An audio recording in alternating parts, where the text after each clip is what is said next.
ఏమే సుజాత, ఏంటలా దీవులుగా కూర్చున్నా? పనికెళ్ళలేదా?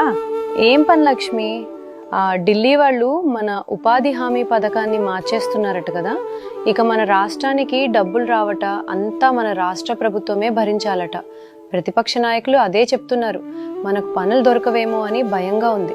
ఓసి పిచ్చిదానా, అవన్నీ ఉట్టి పుకార్లు. ప్రతిపక్షాలు రాజకీయాల కోసం అబద్ధాలు చెప్తున్నాయి. అసలు విషయం ఏంటో తెలుసా?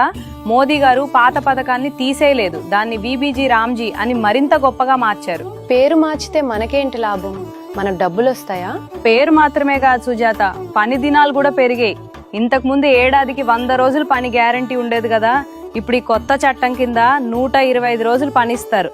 అంటే మనకి ఎక్కువ రోజులు పని, ఎక్కువ డబ్బులు చేతికి అందుతాయి. అంటే కష్టపడేవాడికి తగిన ఫలితం అన్నమాట. మరి ఆడవాళ్ళ పరిస్థితి ఏంటి?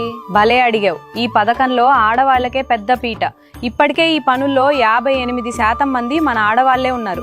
ఇప్పుడు వచ్చే పనులు కూడా కేవలం గోతులు తవ్వడంలా కాకుండా మన ఊరి చెరువులు బాగు చేయడం, నీటి వసతులు కల్పించడం లాంటి మంచి పనులు. దీనివల్ల మన వ్యవసాయానికి కూడా మేలు జరుగుతుంది. అమ్మయ్యా, ఇప్పుడు నాకు ధైర్యం వచ్చింది లక్ష్మి. 100 రోజుల నుంచి 120 రోజులు పెంచడం నిజంగా గొప్ప విషయం. అనవసరంగా ప్రతిపక్షాల మాటలు నమ్మి భయపడ్డాను. అవును, ఇది భారం కాదు, మనలాంటి వాళ్లకు వరం. పద వెళ్ళి ఆ జాబ్ కార్డ్ రెన్యువల్ చేయించుకుందాం. మన మోదీ గారి గ్యారంటీ ఉండగా మనకెందుకు దిగులు?